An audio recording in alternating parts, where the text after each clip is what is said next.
Welcome to our channel friends. So அடுத்து பார்த்திங்கன்னா ஒரு புது நோட்டிஃபிகேஷன் ஒன்று வந்திருக்கு. என்ன அப்படின்னு பாருங்கள், தமிழ்நாடு அரசு மருத்துவ பணியாளர் தேர்வு வாரியம் மூலம் புதிய வேலை. சரிங்களா? அது பார்த்து சேல்ரி பார்த்திங்கன்னா 35,000லேருந்து 1,30,000 வரைக்கும். வேக்கன்சி வந்து 425 வேக்கன்சி. ஸோ இப்போ தான் நம்ம சேனலுக்கு புதுசாக வர்றீங்க அப்படின்னா நம்ம சேனலை வந்து சப்ஸ்கிரைப் பண்ணிக்கோங்க. அப்படியே அந்த பெல் நோட்டிஃபிகேஷனை கிளிக் பண்ணி ஆளுங்கிறத வந்து செலக்ட் பண்ணிக்கோங்க. ஸோ இப்போ வாங்க நோட்டிஃபிகேஷனை போய்ட்டு ஃபுல் நோட்டிஃபிகேஷனை பார்த்துருவோம். நோட்டிஃபிகேஷனை பாருங்கள். Medical services recruitment board. So இன்றைக்கி தான் வந்திருக்கு. ஸோ என்ன போஸ்டிங் அப்படின்னு பார்த்தீங்கன்னா, நேம் ஆஃப் த போஸ்ட் வந்து pharmacist. So scale of pay வந்து கொடுத்துருக்காங்க 35,400லேருந்து 1,30,400 வரைக்கும். ஸோ இதுதான் வந்து ஸ்கேல் ஆஃப் பே. ஸோ எவ்வளோ வேக்கன்சி அப்படின்னு பார்த்தீங்கன்னா 425 வேக்கன்சி. ஓகேங்களா? ஸோ இது வந்து என்ன சொல்லியிருக்காங்க, அடுத்து distribution of vacancy will be announced later அப்படின்னு சொல்லியிருக்காங்க. இது வந்து இன்னுமே கூடலாம் ஒரு வேலை. ஸோ டோட்டல் இப்போதைக்கு கரண்ட்டாக உள்ளது 425. ஸோ அடுத்து பார்த்தீங்கன்னா எக்ஸாம் டேட், அதாவது last date for submission of application. அதாவது அப்ளிகேஷன் வந்து சப்மிட் பண்ணுறதுக்கான லாஸ்ட் டேட் வந்து 10ஆம் தேதி, மார்ச் 10ஆம் தேதி. ஸோ டேட் ஆஃப் எக்ஸாமினேஷன் வந்து வில் பி இன்டிமேட்டட் லேட்டர், அதாவது லேட்டாக சொல்லுவாங்க. ஓகேவா? ஸோ இது வந்து பார்த்திங்கன்னா அப்ளிகேஷன் வந்து ஆன்லைனில் தான் நீங்கள் வந்து அப்ளை பண்ணணும். சரியா? பேமெண்ட்டு, அப்ளிகேஷன் ரிஜிஸ்டர் பண்ணுறது எல்லாமே வந்து ஸோ நீங்கள் வந்து ஆன்லைனில் தான் பண்ணணும். அதுக்கடுத்து பார்த்திங்கன்னா ஸோ ஸ்கேல் ஆஃப் பே நம்ம பார்த்துட்டோம், 35,400லேருந்து ஸ்டார்ட் ஆகுது.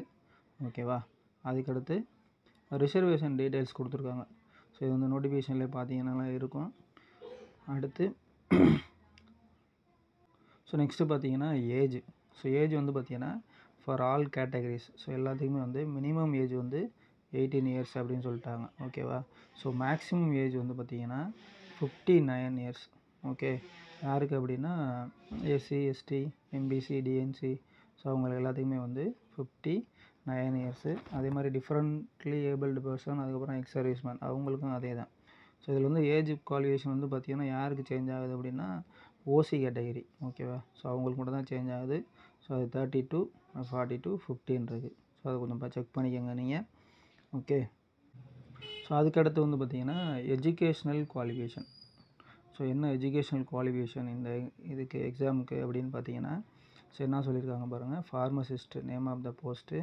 So diploma in pharmacy or bachelor of pharmacy or pharm D. So இதுதான் வந்து குவாலிஃபிகேஷன். ஸோ அதுக்கடுத்து நெக்ஸ்ட்டு என்ன கொடுத்துருக்காங்க பாருங்கள். Must have registered with Tamil Nadu pharmacy council and must keep the registration alive by renewing it regularly every year. அதாவது நீங்கள் வந்து register பண்ணியிருக்கணும். எங்கே அப்படின்னா தமிழ்நாடு ஃபார்மசி கவுன்சிலில் வந்து ரிஜிஸ்டர் பண்ணியிருக்கணும். அந்த ரிஜிஸ்ட்ரேஷன் வந்து இப்போவும் லைவாக இருக்கணும்னு சொல்லியிருக்காங்க. ஓகேவா? ஸோ நெக்ஸ்ட்டு வந்து இந்தியன் சிட்டிசன். ஆமாம், அது நம்ம எல்லாத்துக்கும் தெரிஞ்சதான். ஸோ இந்தியன் சிட்டிசனாக இருக்கணும். அதுக்கடுத்து பார்த்திங்கன்னா நெக்ஸ்ட்டு வந்து ஸ்கீம் ஆஃப் எக்ஸாமினேஷன். ஸோ இது வந்து எக்ஸாம் வந்து லேட்டராக தான் வந்து சொல்லுவாங்க. இப்போதைக்கு நோட்டிஃபிகேஷன் தான் வந்திருக்கு. ஸோ ஸ்கீம் ஆஃப் எக்ஸாமினேஷனை பார்த்துருவோம். ஸோ இதில் வந்து பாருங்கள், ஃபஸ்ட்டு தமிழ் எலிஜிபிலிட்டி டெஸ்ட்டு கொடுத்துருக்காங்க பாருங்கள். ஸோ இது வந்து டூரேஷன் வந்து 1 மணி நேரம். ஓகேவா? மேக்ஸிமம் மார்க்ஸ் வந்து 50 மார்க்ஸ். ஓகேவா? இதில் வந்து இந்த 50 மார்க்ஸில் வந்து மினிமம் குவாலிஃபிகேஷன் மார்க்ஸ். ஸோ இது வந்து பர்சன்டேஜில் கொடுத்துருக்காங்க. பார்த்துங்க, நல்லா செக் பண்ணிக்கோங்க, கன்ஃபியூஸ் ஆகிடாதீங்க. ஸோ என்ன அப்படின்னு பார்த்தீங்கன்னா, ஸோ எஸ்சி, எஸ்டி, அப்புறம் எஸ்சிஏ இவங்களுக்கு வந்து என்னென்னா 40% எடுக்கணும். எதில் அப்படின்னா இந்த 50 மார்க்கில். சரிங்களா? இதில் வந்து எவ்வளோ இருக்கணும்? 40%. 50க்கு 40% எடுத்திங்கன்னா தான் நீங்கள் வந்து மினிமம் குவாலிஃபிகேஷன். ஸோ அதர்ஸ் அவங்களுக்கும் 40% தான். அதுக்கு அடுத்து நெக்ஸ்ட்டு பார்த்தீங்கன்னா என்ன எக்ஸாம் பாருங்கள்.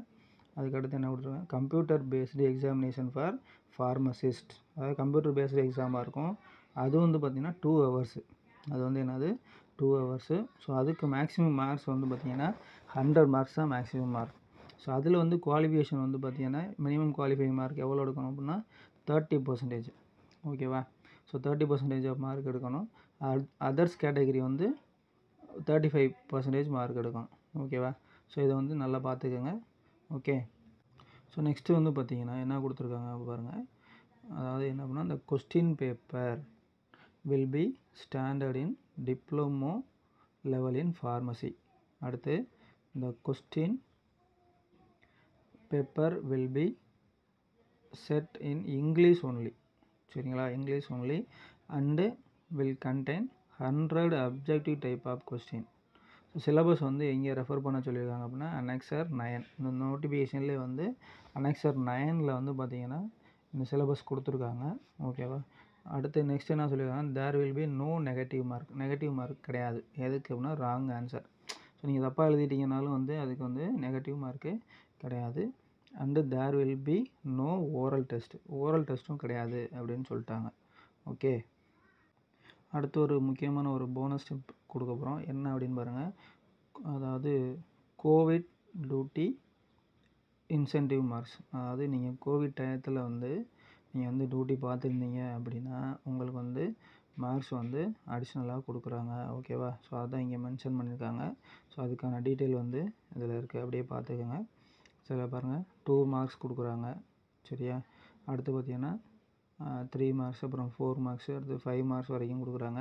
ஸோ அதுக்கு என்ன வந்து க்ரிட்டீரியா அப்படிங்கிறத வந்து இங்கே கொடுத்துட்டாங்க. நோட்டிஃபிகேஷனில் இங்கே கொடுத்துருக்காங்க பார்த்துங்க. 1 2 3, அதுக்கடுத்து 4th ஒன்று கொடுத்துருக்காங்க பாருங்கள்.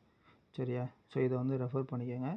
ஸோ இது இந்த க்ரிட்டீரியா வந்து நீங்கள் வந்து எலிஜிபிள் ஆகிருந்தீங்க அப்படின்னா உங்களுக்கு மார்க்ஸ் வந்து கொடுத்துருவாங்க. ஓகேவா.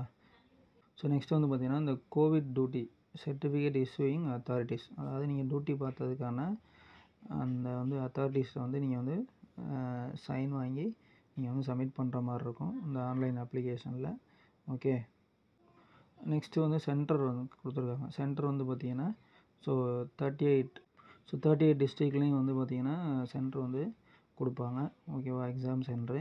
அதுக்கடுத்து பார்த்திங்கன்னா எக்ஸாமினேஷன் ஃபீஸ் வந்து பார்த்திங்கன்னா எஸ்சி எஸ்டி எஸ்சி இவங்களுக்கு வந்து 500 ருபீஸு. அதர் கேட்டகரிஸ் வந்து பார்த்திங்கன்னா 1000 ருபீஸு. ஸோ இது வந்து பார்த்திங்கன்னா நீங்கள் ஆன்லைனில் தான் அப்ளை பண்ணணும். ஸோ இங்கே கொடுத்துருக்காங்களே வெப்சைட்டு mrb.tn.gov.in. ஸோ இந்த வெப்சைட்டில் தான் போய்ட்டு வந்து நீங்கள் வந்து ஆன்லைனில் அப்ளை பண்ணிக்கணும். ஓகே. ஸோ நெக்ஸ்ட்டு பார்த்தீங்கன்னா டீட்டெயில்டு இன்ஸ்ட்ரக்ஷன் இன் அனெக்சர் அப்படின்னு சொல்லிட்டு ஸோ அனெக்சர் நம்பர் கொடுத்துருக்காங்க. 1 2 3 8 7 8 9 11. ஸோ இது வரைக்கும் ஒரு 11 அனெக்சர் வந்து கொடுத்துருக்காங்க. ஸோ இது வந்து நீங்கள் வந்து ரெஃபர் பண்ணிக்கோங்க ஆன்லைனில் அப்ளை பண்ணுறதுக்கு. ஸோ எல்லா டீட்டெயில்ஸுமே வந்து இந்த நோட்டிஃபிகேஷனில் இந்த பிடிஎஃப்ல இருக்குது. நீங்கள் அப்ளை பண்ணுறதுக்கு முன்னாடி ஒரு தடவை வந்து இதை வந்து கோ த்ரூ பண்ணிக்கோங்க. பண்ணிவிட்டு நீங்கள் வந்து கரெக்டாக வந்து அப்ளை பண்ணிடுங்க. ஸோ எக்ஸாம் வந்து பார்த்திங்கன்னா பின்னாடி சொல்லுவாங்க, லேட்டாக தான் வந்து சொல்லுவாங்க டேட் எப்போ அப்படிங்கிறத சொல்லுவாங்க. ஸோ நீங்கள் இங்கே கொடுக்குற மொபைல் நம்பரை ஆக்டிவாக வச்சுக்கோங்க. சரிங்களா. கொடுக்குற மொபைல் நம்பர் வந்து நீங்கள் வந்து ஆக்டிவாக வச்சுக்கோங்க. ஓகேவா. ஸோ இது சம்மந்தமாக வேறு ஏதாவது டவுட் இருந்துச்சு அப்படின்னா கமெண்ட் செக்ஷனில் கேளுங்கள். Okay friends, thank you.